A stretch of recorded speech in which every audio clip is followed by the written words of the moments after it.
What is up, everybody? It is Alex from Heavy New York, calling from the quarantine zone again, and this time we are here with Cult of the Sun. Great to talk with you today. Thank you so much for being here. Hey, thanks for having me, man. Yeah, it's so great to have you here. I was just jamming the new album, We Are the Dragon. Absolutely badass album. How was the overall making of this album? Was there kind of like a goal that you were trying to achieve with it, or a preconceived idea? How did We Are the Dragon sort of see the light? Yeah, it has been quite a long process. I've I've been writing and pre-producing the album for like maybe four or 5 years, and it started like sort of classically, that I wanted to create rock and roll that I myself enjoy. But obviously, there was a goal. I wanted to, get a record deal, obviously, and yeah, the idea from the start was, that I'm not gonna do this like to the drawer, so to speak. That I want this to come out like in a big way. So I worked hard and consistently, and getting there. Yeah. Yeah. Well, do you feel that the first three singles that you released off this album, We Are the Dragon, My Venom, and Hellbound, are a good representation of what this entire album will sound like? Or is there still a lot more to be discovered and that's just the first taste? I think there is a lot more to discover. There is in some songs, there is sort of electric vibes, maybe more pop, and some of the songs are, I think they are going deeper, like with heaviness or with the atmosphere. But overall, I think that the because I myself, always enjoyed like very strong songs over a good concept album. So when I started to put this thing together, I sort of visualized that they should be taken sort of like an art exhibition. Like each song are like paintings of their own, but there is a sort of a red line with maybe the vocals. I think and the lyrical content. For me keeps it together. Mm-hmm. So obviously not a concept album, but sort of 12 stories. Yeah. 12 dark stories, yeah. Well, when people talk about like a concept album or something like that, like I think it's like saying, I'm not religious, but I'm spiritual. An album could be not a concept album, but it can be conceptual. And like, I feel like that there is stuff that does tie all the songs together, but they also stand out in their own right, which is my analysis of We Are the Dragon. Well spoken. Yeah, exactly. And there obviously there is sort of, it's conceptual in that sense, that it stays quite dark, all the way. And I once stated, that it feels to me like, sometimes, when you write very intensively, and it feels like you are being the channel, it just comes through you.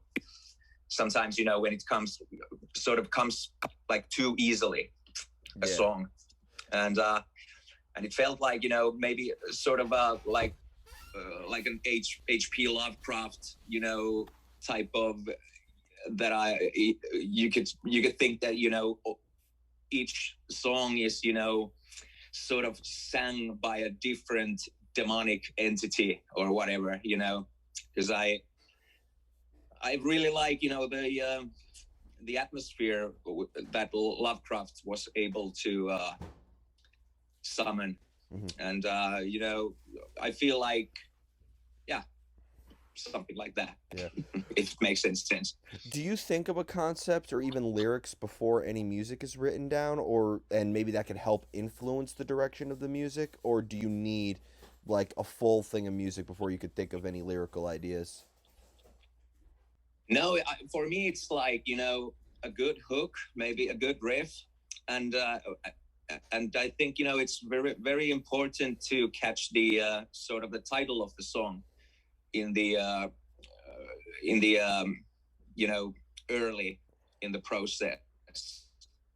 So when the title comes up, I can get the visuals of the like the scene, what is happening.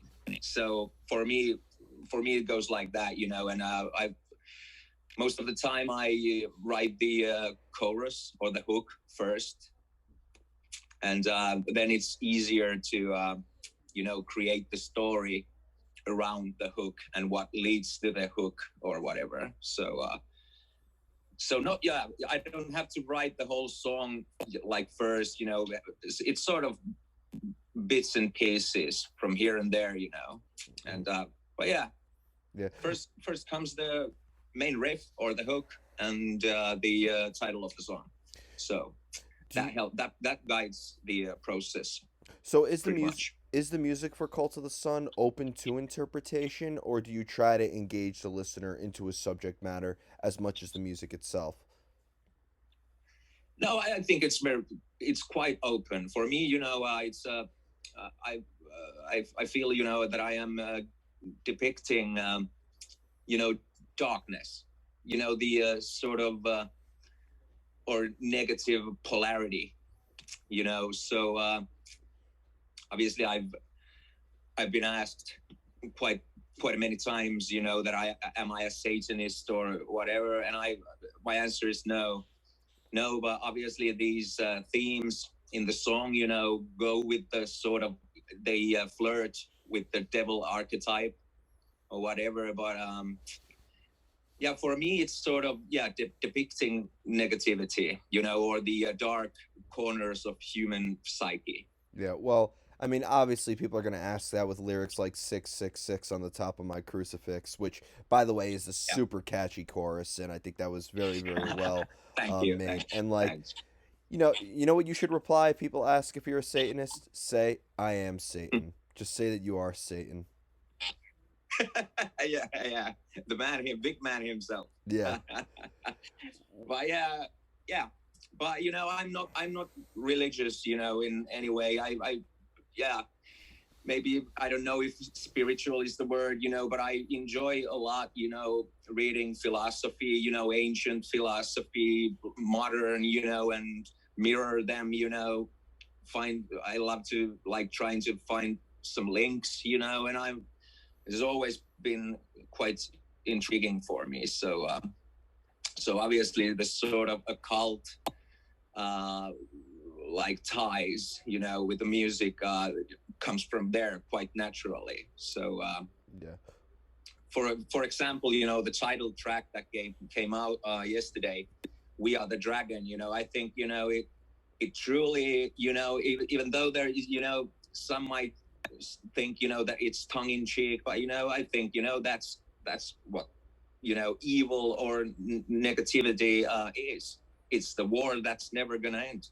Well, So I was gonna ask on the significance of the dragon because when you look at so many different cultures and different spiritualities, I mean, the dragon is so significant in Chinese culture, in medieval Roman culture, and like all these different yeah. types of spiritual elements. So to you, what does the dragon sort of like mean to you? I know a lot of artists like are kind of cringe at the "what does the record name mean" type of question, but like I feel like the dragon has a great essence of symbolism throughout this album. I think that I feel like a dragon is almost singing these words to me. So, to you, what kind of spiritual significance does the dragon have upon you?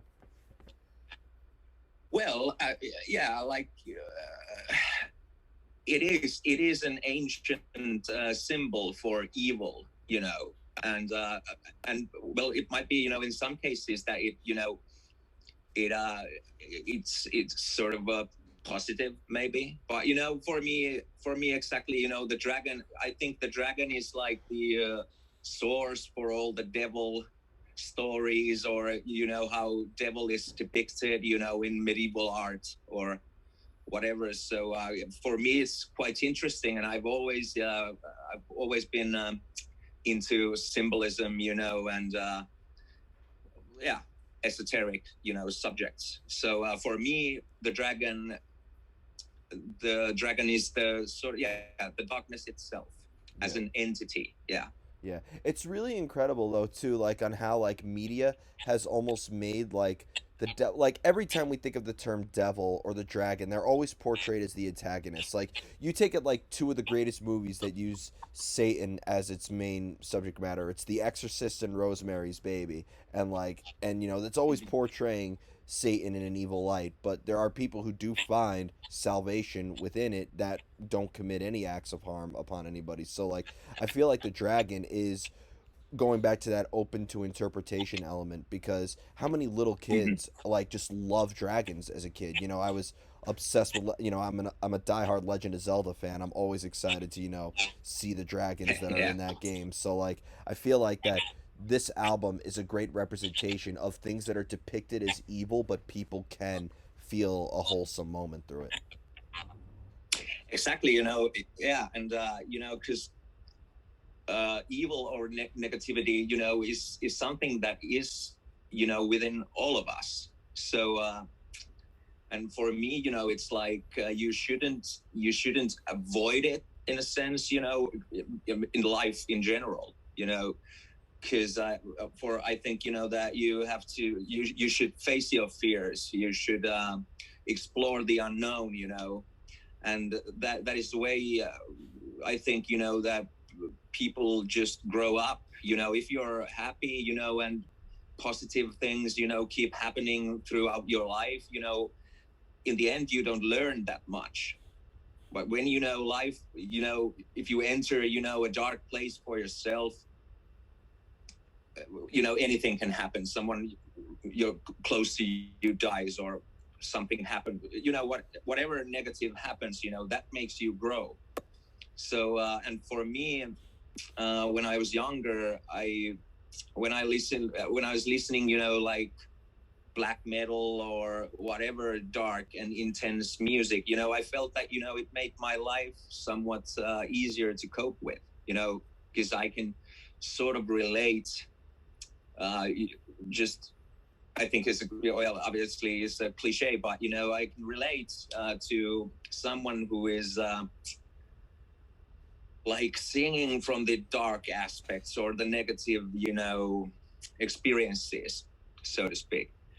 So that made my life, easier to cope with.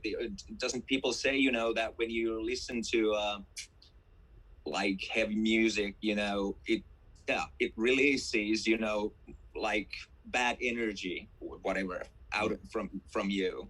Yeah. Well, So yeah.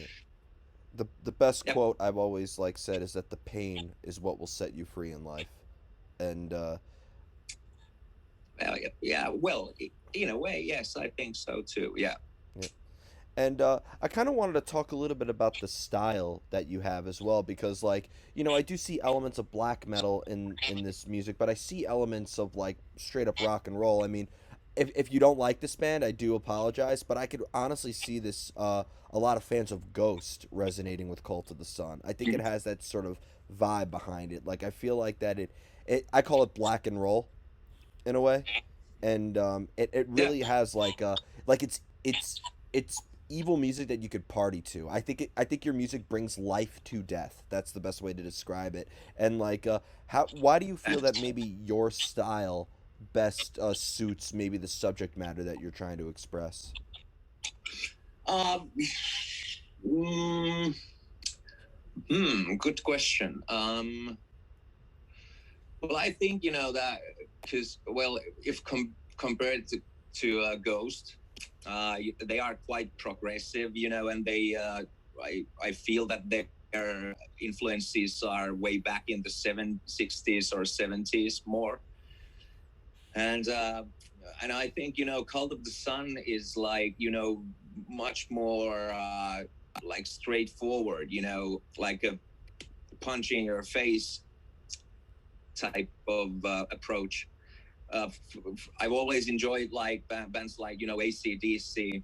Pantera was huge when I was at my teens, So maybe I think, the approach is that, I don't, lyric wise, I think I don't like, paint stuff, like the lyrics are straightforward as the music with it, sort of like. So I think, pretty much, just I feel like, because obviously I want to keep it simple, I've done progressive music, like math things also, but I wanted this, to be straightforward, and keep it simple, and keep the lyrics like, that you like get it, what I want, what I'm saying in the songs, and it's not like, it's not like veiled in any sense, just hits you and hits your consciousness. So I don't know if that goes for an answer. That was a perfect answer. And like, does the inspiration, whether it is coming up with lyrics or even riffs or any type of music, does this inspiration come out of nowhere, or do you almost have like a usual place that you go to in order to for the creative energy to flow? Um, well, I've played and I've done quite an extensive career in Finland, and I've played. I started my musical sonic adventures, when I was 14, and I joined a black metal band as a drummer. And it's been sort of music and bands ever since. And I've played like black metal, death metal, rock and roll, like pop, progressive metal. And so I feel, that sort of, the Cult of the Sun is like the mixture of my journeys, and obviously the influence, musical influences that come from from Jean-Michel Jarre, Mike Oldfield, Vangelis, like through Guns N' Roses, AC/DC, like Marilyn Manson, and then the other, far end is like, just pop, mid rock set, Oasis, fucking love Oasis, and Wow, you're gonna make and black metal fans just crucify you for saying that. But you're the real rebel. You're the real rebel. Do a black metal version of Wonderwall. People's heads will melt. Maybe I have to do it someday. Yeah, but yeah, and obviously then there is, because by the time I was 14, the black metal wave hit Finland, and that was huge. Sort of I felt like afterwards thinking about it, it was sort of like a punk wave back in the day, and I grew up in a small town in Finland, and it was everywhere. All of my friends were like, we were wearing, Cradle of Filth shirts, Immortal, Satyricon, Timo Borgir, well, you name it, Marduk, Mayhem, whatever. And it was huge. And I was, like I told you, I was really into it, and yeah, found myself quite quickly as a drummer in a black metal band. But then the sort of the local church, local police, the school system, they all started to sort of witch hunt us. And all the shirts were banned in the school, like, and when I remember when I was going for a break from our rehearsal place, there were cops, a cop car, and two police officers, trying to listen what we are talking about, from the ventilation shaft. And I was like, what the fuck? And those dudes just like, and they just ran away. But then the church started to accuse us, like, from fucking robbing graves or some shit. And I was like 14 years old, So that was like for me that, man, if I ever want to do any, if I want to work somewhere or whatever, then I have to call it a day. And that was that for me. I think it lasted like 2 years or so. But yeah, then then I had a year or two break, and then I started to go bit deeper into rock and roll. But yeah, so yeah, I don't care. If I have the mood, I can listen to like whatever Dayside or whatever, and if I have the mood, I can listen to what Roxette or Oasis or CCR or The Shadows or Well, whatever. So for me, it's like all about good music, not well, about the genre. Well, I gotta say, you explaining this to me right now, just really, I now I'm gonna listen to this album and really realize that it's a musical retrospective of your musical journey. I feel like that this is almost like Exactly. this album is more of a self portrait to you than I ever could have thought any more than it would be, because I feel like that you're not only expressing a concept that's rooted in spirituality and all this, but I feel like you're also you're creating a sonic journey. I feel like that I'm experiencing your pathway to finding your sound with you. So explaining this was, Well, yeah, that is, that's the case. Yes. well, thank you, because this album, I just when I thought I couldn't have more context, you just proved me wrong. So excellent work. Well, pleased to hear that. So before we go, I want to thank you so much for your time today and for such a great conversation. Thank you. Is there just anything else with Cult of the Sun that you would like to promote with the release of We Are the Dragon? Is there a chance maybe you could bring some of your live music of Cult of the Sun to the States one day? Yeah, yeah, sure. Obviously, the situation in the world is now what it is, so we have to. Uh, but we are working on it constantly, and but we are sort of standing by because we don't want to, go out there, and make deals, then cancel them off. So we're just waiting for the right moment, and I think